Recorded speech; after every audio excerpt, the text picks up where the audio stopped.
a mega project involving more than 150 countries, was launched with promises of new airports, highways, and seaports. Countries were shown dreams of becoming the next Dubai or Singapore. But today, many of those projects remain incomplete, and those dreams lie broken. Instead of prosperity, many nations are buried under the weight of debt, their infrastructure resembling ruins. This was China's Grand Belt and Road Initiative, BRI, once hailed as the project of the Boao century. It is now widely regarded as a geopolitical disaster, and its greatest victims have been the poor nations that trusted China's promises. In 2013, Chinese President Xi Jinping announced the BRI with the goal of reviving a modern Silk Road. The plan envisioned connecting Asia, Africa, and Europe through railways, highways, and ports. Officially, its mission was to help underdeveloped nations and elevate China to global leadership. The idea was so ambitious that over 140 countries expressed interest, and many quickly borrowed money from China.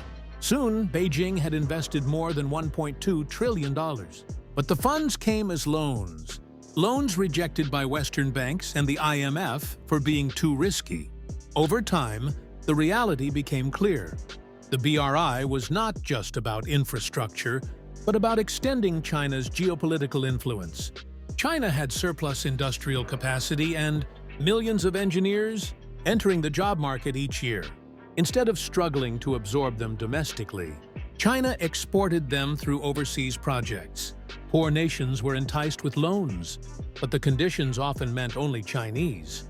Companies could build the infrastructure, and if repayments failed, China could seize assets. This gave rise to accusations of debt-trap diplomacy. Many countries fell victim. Sri Lanka borrowed $1.3 billion to build Hambantota Port. Despite already having Colombo Port, the project was poorly conceived and barely used, forcing Sri Lanka in 2017 to hand over the port to a Chinese company on a 99-year lease. Today, all port revenues go to China, and Sri Lanka has effectively lost sovereignty over part of its territory.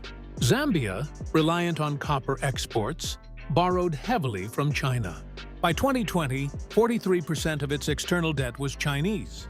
When the COVID-19 pandemic crashed global demand, Zambia defaulted, leaving its economy in crisis. Montenegro borrowed $1 billion to build the Bar-Bolgare Highway.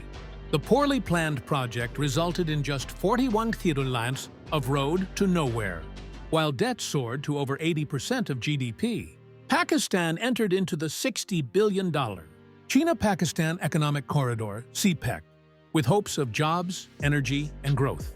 Instead, delays, protests in Gwadar, and unfulfilled promises left Pakistan burdened with debt, while China now controls Gwadar Port, keeping 91% of its revenue. Ecuador spent $2.6 billion on the Coca-Codo Sinclair Dam with Chinese contractors.